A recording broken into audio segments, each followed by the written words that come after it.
Welcome everybody. We're going to take a fascinating trip through the realms of form criticism in this video. We're going to look at how Islam shaped its sources. We'll look at the tradition that's attributed to Abu Huraira, or a group of traditions really that are attributed to him in the Hadith collections about Abraham, Sarah, and Hagar, Ishmael, that whole story. We're going to look at the pre-Islamic form of it and then the post-Islamic form of it. We're going to see what Islam had to add or change to this tradition in order to make it acceptable to its own ideology. Now let's start with just a very quick review. Of course, Jews are attested in Arabia as early as the 1st century, and Christians escaped to Arabia as well. Both Jews and Christians in part would come to Arabia to escape Roman persecution, for example. And so by the time we get to the 6th century, we have much evidence attesting to the presence of Jews and Christians in Arabia. I have some sources up on the screen if you'd like to look at the topic of Arabia prior to the Islamic period. Now, Jewish and Christian settlements were scattered around Arabia, and we know from pre-Islamic Arab poets that there were even some of these communities scattered along caravan routes, even into Central Arabia. Now, these communities were, for all intents and purposes, culturally and ethnically Arab. Reuven Firestone concludes the common assumption that all pre-Islamic Arabs were pagan prior to the lifetime of Muhammad is simply erroneous.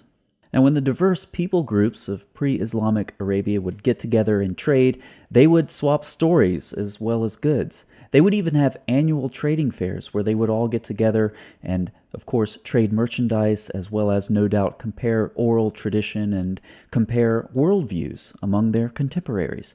But all of this changed with the arrival of Islam. One result of the great changes brought about by Islamic domination of the Arabian Peninsula was that the once colorful fabric representing the diverse religio-cultural expressions of the 6th and 7th century Arabia survived only as disjointed remnants. Some pre-Islamic legends survived through reinterpretation according to the developing religious standards of early Islam, but more often, certain bits and pieces of ancient tales survived as they were reworked into the legends, evolving to serve as foundations for the newly developing religious system. One such source containing material bearing strong similarities to Biblicist and indigenous pre-Islamic tradition is the revelation known as the Quran. Now, it's interesting to note that the early Muslims actually looked to this material in order to help understand the Quran. They looked at this pre-Islamic tradition, whether it's Christian, Jewish, or otherwise. And the reason that they needed this supporting information to understand the Quran, well, that's quite apparent. One reason I'll mention is not the topic of this video, but it's interesting to note, and that is that apparently Muhammad was crossing lines of literary genres with the Quran. And so the poets would use a poetic diction which was different from vernacular Arabic. And Muhammad's contemporaries weren't expecting the use of this poetic diction in the Quran, and so that's why they accuse him of being either a poet or a mad poet. So perhaps these criticisms of Muhammad's contemporaries make a bit more sense now. They were not expecting this type of genre, of literary genre, in the Quran, and so this caused a lot of confusion, and it was confusing. How do we interpret this? How do we exegete this stuff? And so they turned to external sources. Now, the other reason can be exemplified with Surah 38. In a previous video, we talked about a couple of verses from this surah. We have Solomon and the subjecting of the wind, and the builders and the divers, and bound in shackles and devils. So what's going on here? Well, the Quran assumes that you're familiar with Solomonic literature, and if you are, you can follow the story. If not, well, you're really not going to know what the Quran is talking about. It just gives you bits and pieces of information in hopes that you can fill in the blanks. And early Muslims would fill in the blanks with Jewish and Christian tradition. They would use this to inform their understanding. But as Islam spread over a more diverse area, standardization was needed. An Islamic framework needed to be set into place and maintained. And so Jewish and Christian tradition fell out of favor, and what arose to take its place were, of course, the Hadith collections and the Sirah and the Tafsir based on all of these. And so Islamic scholars became concerned about the effects that these lingering extra-Islamic traditions were having on Islamic exegesis. And so they wanted to remove them. But in some cases, it was too late. Some material deriving from Biblicist and pre-Islamic pagan environments had become so well integrated into Islamic lore that they were included in the most respected collections and cited freely in authoritative exegesis of the Quran. Now, Islamic scholars even coined a term for these traditions. They call them Israeliyat. This would be literally translated of Jewish origin, referred to as Israelite tales. And so when Islamic scholars would run across these stories or remnants of these stories still lingering in Islamic tradition, they would call them Israelite tales, and they would dismiss them not on the basis of their historical credibility or lack thereof, but simply on the basis of their content. In fact, however, stories or legends that are specifically designated by medieval Muslim scholars as Israelite tales cannot be found in Jewish literature, at least not as they are found in Islamic sources. A story deemed by Islam as an Israelite tale is actually a unique and authentically Islamic tale. So what we're going to do now is look at one of these tales. We're going to look at the core elements of this narration. Again, these are narrations attributed to Abu Huraira. We're going to look at the core pre-Islamic traditions and then see what Islam did after the fact to make this tale one of its own. So you can see the elements on your screen, just a rough outline of the story with Abraham, Sarah, and Hagar.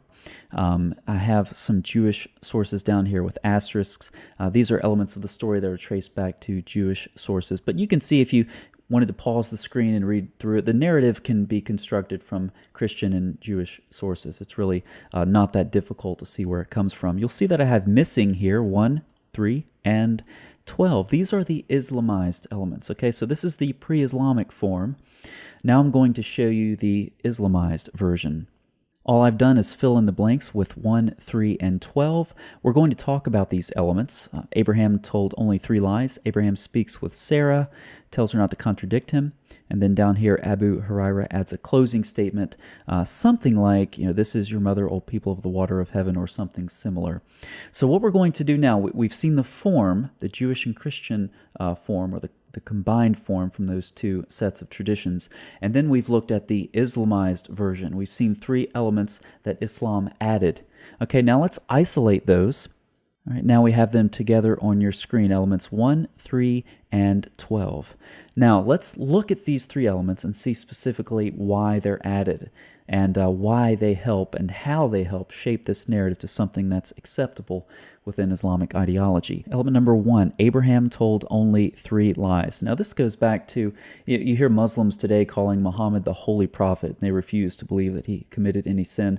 This is the doctrine of the infallibility of the prophets, and this arose very early in Islam. In some sects of Islam, it was on the rise even back in the 8th century. And so for a prophet to commit some sort of a sin, this is just unacceptable in Islamic exegesis from a very long time ago. So this has a lot of momentum, which is why you find Muslims resisting the fact that Muhammad was not actually infallible. But this is not a problem.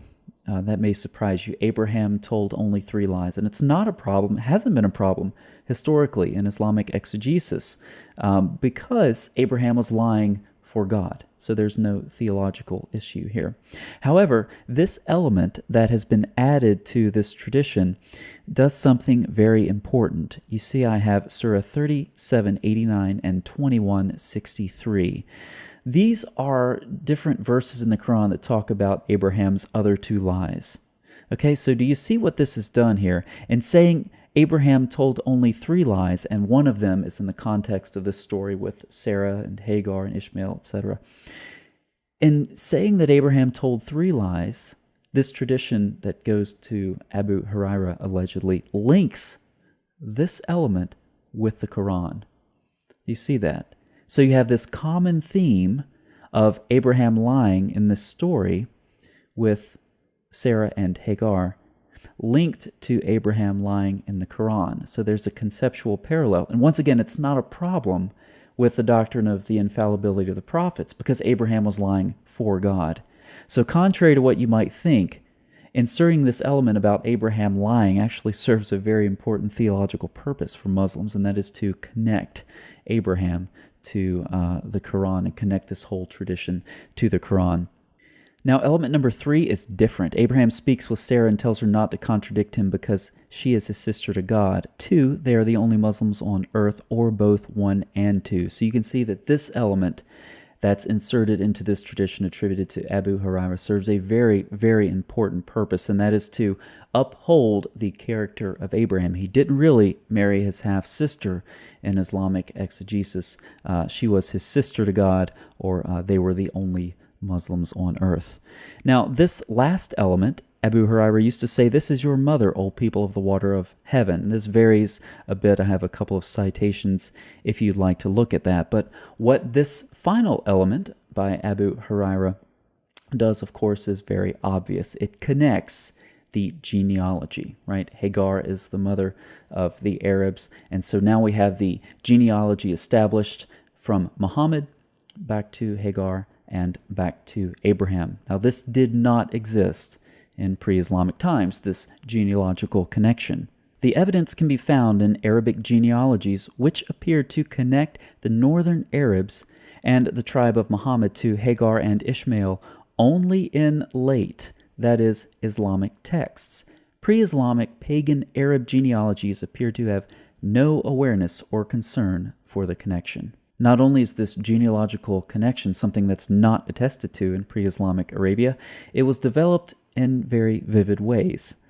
It was said the king had a daughter of extreme goodness and beauty. I have Genesis 12:11 referenced here because this is where Sarah is described as being very beautiful. And likewise, of course, Muslims can't have Sarah looking better than Hagar, so Hagar is described as being beautiful as well.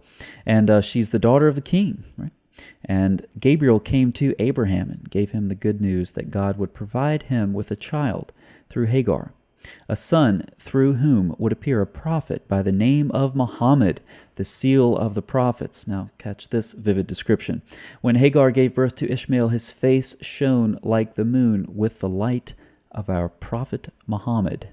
So these Islamic elements that were later added serve 3 very important functions. The first is to connect them to the Quran. The second is to connect Muhammad genealogically back to Ishmael, Hagar, and of course eventually Abraham. And the third is to clean up the issue of Abraham's marriage to his half-sister, which offended Islamic sensibilities because of their doctrine of the infallibility of the prophets. Now at this point, Reuven Firestone raises an interesting question. Why is this clearly foreign legend found in important religious and historical works of Islam, particularly in light of the fact that its story is not specifically mentioned or even directly alluded to in the Quran? Now, Firestone then goes on to posit 2 reasons for this. Once the genealogical connection with Hagar was established in the Islamic period, the Abu Hurairah version became an authoritative vehicle for establishing the origin of the matriarch of the northern Arabs. Further, the second reason is that the story was simply a good source for much-needed information about Abraham, the first Muslim.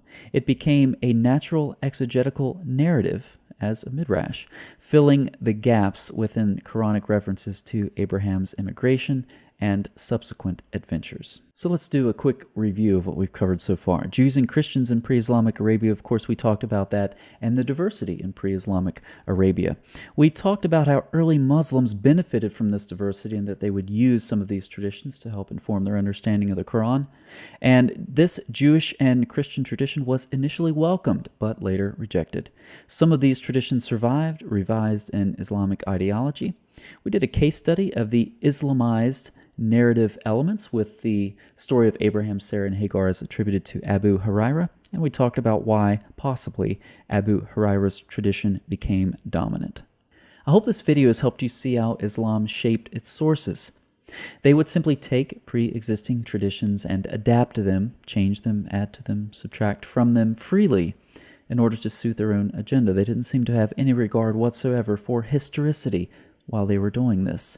They would pick and choose and change what they didn't like. For those of you who engage in critical discussion with modern Muslims, you know that well over 1,000 years later, not much has changed with this methodology or lack thereof. As they say, plus ça change, plus elle même chose. The more things change, the more they stay the same. Thanks for watching.